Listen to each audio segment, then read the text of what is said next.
Bismillahirrahmanirrahim. Assalamualaikum warahmatullahi wabarakatuh. Ini episode habis stabil yang kedua, karena kemarin meski sudah saya potong-potong tapi durasinya tetap terlalu panjang. Selamat menyimak.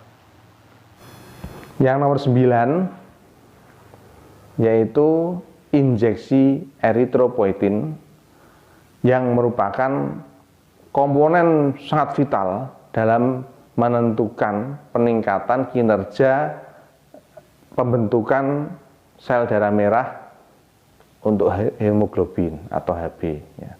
Jadi injeksi EPO, entah itu pakai merek Epreg atau merek Hemapo, tetap dijalankan, kecuali ketika tensinya cukup tinggi, sangat tinggi dan punya ketakutan.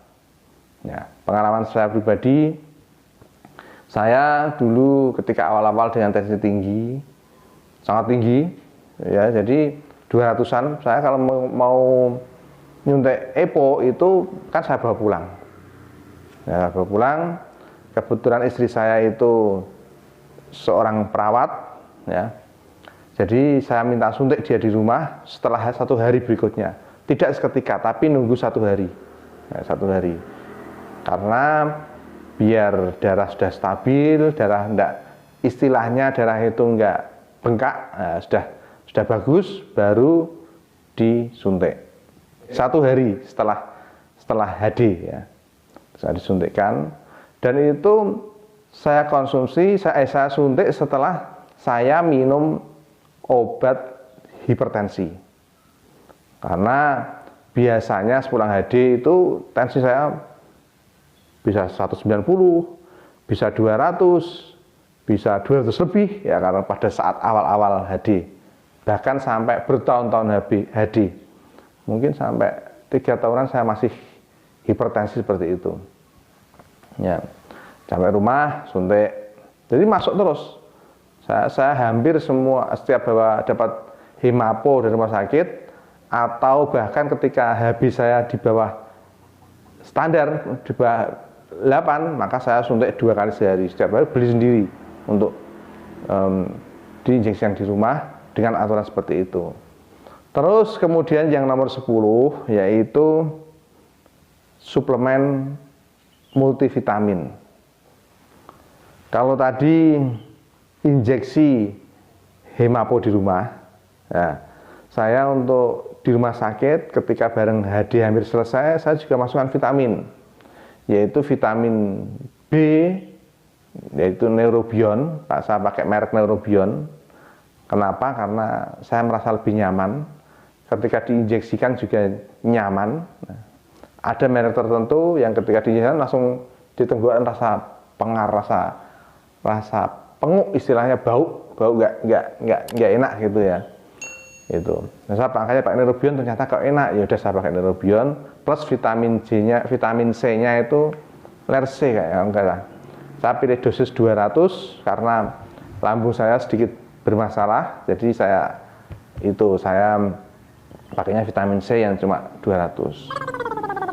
Itu menjaga, dan alhamdulillah kayaknya ya cukup berefek. Meskipun pada awal-awal soalnya kayak mubazir, wah nggak ada efeknya sama sekali, udah vitamin B terus bolak-balik Hemapo 2 kali sehari nggak ada. Tapi setelah di kemudian hari itu cukup bagus ya. Terus yang berikutnya nomor berapa? Nomor 11 ya. Nomor 11 itu saya pakai sebulan sekali. Ya, sebulan sekali itu saya suntik zat besi Renover ya. Ya besi bareng sama infus, itu ganti infus ketika 1 jam sebelum berakhir saya pakai Renover untuk menjaga kualitas. Sebelumnya saya nggak cuma sekali, tapi ketika habis saya masih awal-awal HD itu kan 7,8, rendah terus. Akhirnya saya program untuk perbaikan zat besi. Setelah laboratorium ke laborat ya, hasilnya kurang bagus, maka saya suntik zat besi dengan sistem apa itu, saya tidak tahu, yang itu istri saya yang ngawasi, karena bendaharanya dia yang nunggu saya, jadi dia memberikan zat besi ke apotek rumah sakit juga dia. Nah, mungkin 10 kali atau berapa itu terus, dan belum bagus tambah lagi ya. Alhamdulillah sekarang udah bagus. Kemudian yang ke-12 dari bahan tambahan yang ada yaitu multivitamin oral. Ada teman-teman yang maksa untuk tambah minum sangobion atau yang agak mungkin harga ekonomis itu ya. Jadi kalau saya konsumsi vitaminnya vitamin namanya Kaviplex multivitamin. Kaviplex itu multivitamin dan mineral. Biar tubuh saya nggak loyo, saya bisa beraktivitas seperti biasa, saya masih bisa bekerja, saya masih bisa kumpul dengan masyarakat, jadi seperti biasa. Cuma yang membedakan hari tertentu saya harus ke rumah sakit untuk cuci darah. Yang selanjutnya saya juga minum namanya Albusmed, itu herbal dari sari kutuk. Saya sudah pernah nyoba beraneka ragam merek sari kutuk dan akhirnya tertambat pada Albusmed.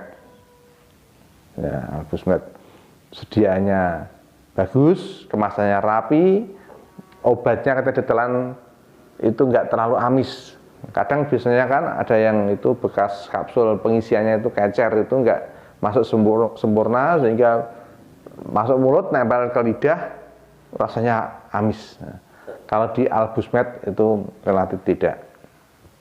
Kiat yang ke-14 dari kebiasaan kita, dari perasaan kita sendiri, yaitu kita merasa berbahagia, happy. Bagaimana happy? Ya kita cari yang sumber happy kita. Kalau happy kita itu main YouTube. Kayak saya ini happy-nya kebetulan hobi yang positif. Maksudnya tidak harus pergi ke karaoke, tidak harus pergi ke klub gitu ya. Kebetulan saya tidak hobi seperti itu. Kebahagiaan saya ya di rumah, saya main dengan anak saya, itu saya bahagia. Bagaimana saya bisa bahagia? Begitu bahagia maka kayaknya signifikan dengan terjaganya kualitas happy.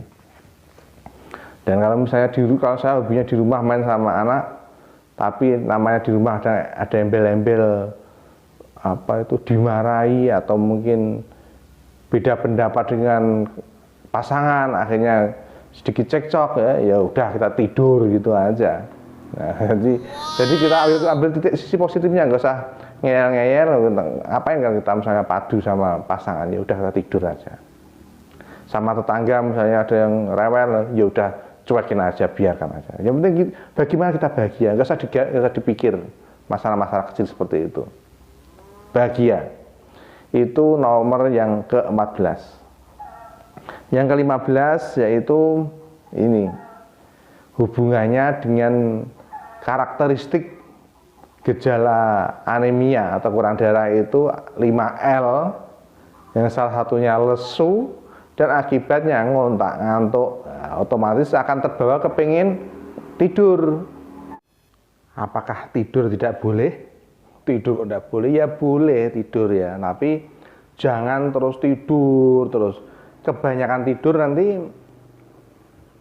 aliran darahnya biasanya kayak numpuk di perut, cairannya itu tidak bisa terbuang lewat keringat ya, karena jaga lewat air seni juga sudah nggak maksimal, jadi keringatnya tidak keluar, akhirnya tambah gemuk, tambah kepu pipinya nanti. Maka harus banyak aktivitas seperti biasa, jangan tidur terus, jangan dituruti perasaan ngantuk boleh, tapi jangan loss ya, terkontrol.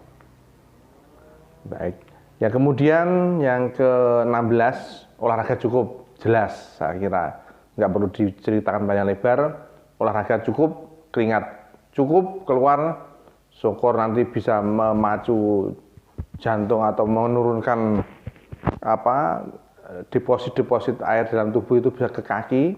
Karena sepengetahuan saya menarik air, pembuangan air yang ada di perut dan di kaki ketika kaki bengkak itu lebih mudah terbuang daripada perut yang besar. Nah, jadi olahraga relatif lebih bagus. Kemudian yang ke-17, gunanya tadi multivitamin yang saya katakan di muka, Caviplex, agar kita tetap bisa beraktivitas seperti biasanya, kita tetap bisa bekerja, tetap bisa bermasyarakat dengan baik, maka aktivitas seperti biasa. Biar kita tidak seperti terus dicap, Pak X itu loh sakit itu kelihatan jedodot-jedodot, tonton di rumah. Kalau pagi dede di bawah matahari sambil ngaplo, ya itu karena tidak beraktivitas. Ya padahal kalau misalnya aktivitas pas pagi misalnya pengen dede, mbabuti rumput, macul-macul, atau misalnya apalah ya aktivitas, kan banyak sekali aktivitas yang bisa dikerjakan. Mau ngecat kursi dan apa gitu bisa, enggak masalah. Atau ke toko, ya, biasalah, jangan terlalu manja. Dan yang terakhir, ini yang khususon spesial saya sampaikan untuk pasien-pasien gagal ginjal yang berjenis kelamin perempuan. Khusus yang perempuan, saya kira harus lebih ekstra menjaga suplemen nutrisi untuk kualitas HB-nya. Karena para wanita yang masih subur, sebulan sekali pasti akan kehadiran tamu tak diundang, ya. Dan itu pun akan berefek pada penurunan HB-nya. Gitu. Sampai ketemu di episode berikutnya. Tetap semangat, sehat, dan bahagia selalu. Salam.